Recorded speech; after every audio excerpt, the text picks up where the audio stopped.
there is a middle person in this case, so you're still reporting, essentially you will be reporting to the Board of Supervisors. The difference is that you're being held accountable by the CEO instead of the Board of Supervisors, who really have no authority, in some extent. To some extent, does that make sense? Yes. Okay.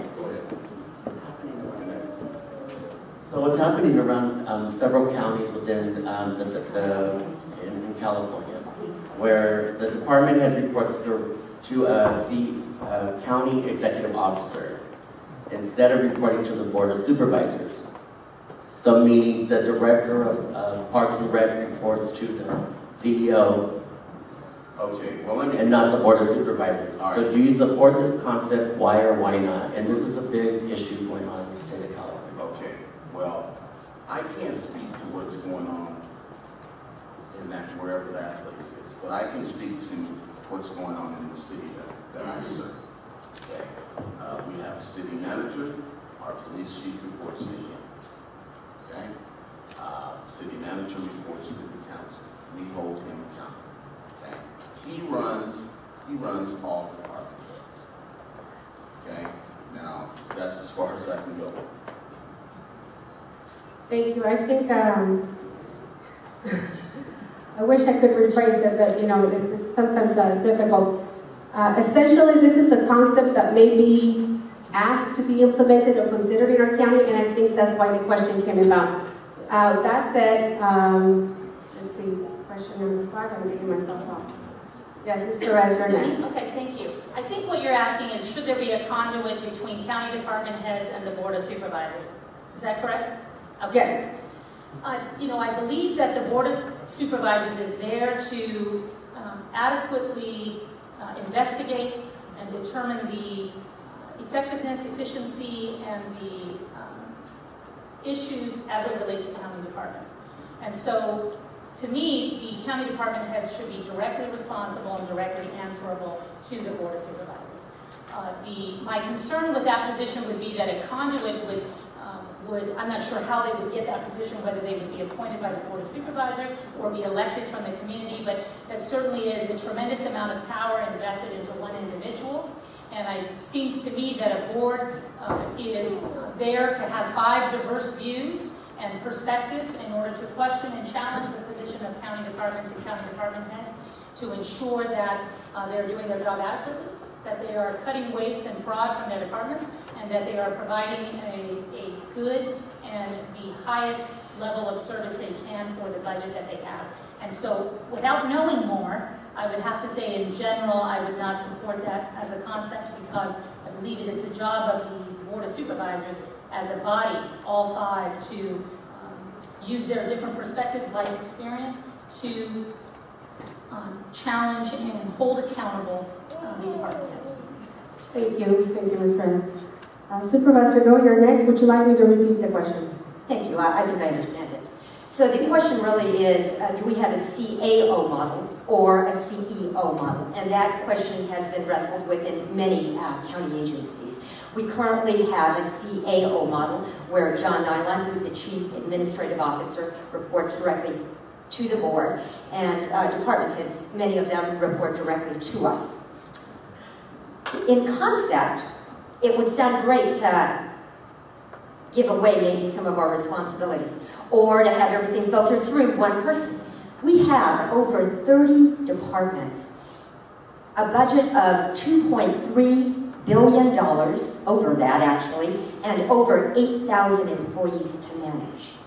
There is not necessarily an easy answer, and the board has actually been grappling with this, and I personally have. We'll be bringing it forth fairly soon in discussions. So it's not necessarily an either or. There very likely could be the possibility of having some departments report directly to us, those that would make sense, and others report to the county administrative officer. So from just the practicality of my experience of being there, I can see that there are advantages and disadvantages to either. So right now, I'm maintaining an open position, but I do see where possibly a hybrid model of that could be more effective in grouping some of our departments together that would make logical since that would go through the CAO's office. But just on a practical level, when you're managing that many people, sometimes it does help to have a greater accountability at another level.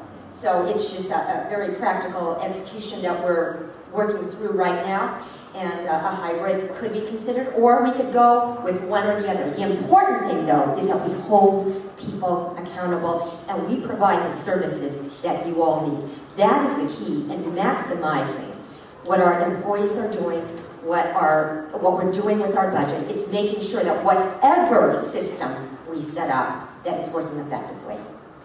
Thank you, Supervisor Bell. Question number 6, Ms. Perez.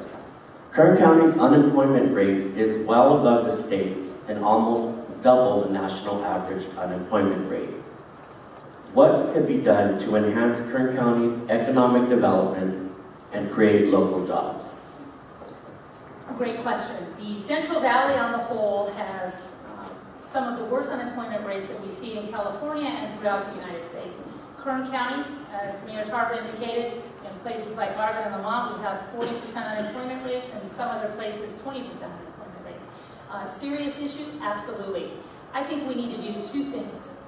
We need to ensure that private industry has the infrastructure and the relationship with government that it needs to prosper. This means not only the capital infrastructure, which is people, but also the physical infrastructure, which involves our rail passes, involves our roads. We need to ensure that private industry has what it needs to flourish in order to create the jobs.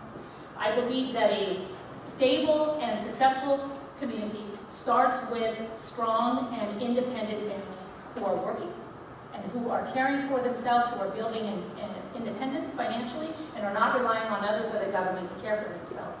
I believe there's hard work and there's dignity in hard work, and in order for us to move our families into a place of stability, one, we need to ensure that private industry has the physical infrastructure it needs, but also the human infrastructure it needs.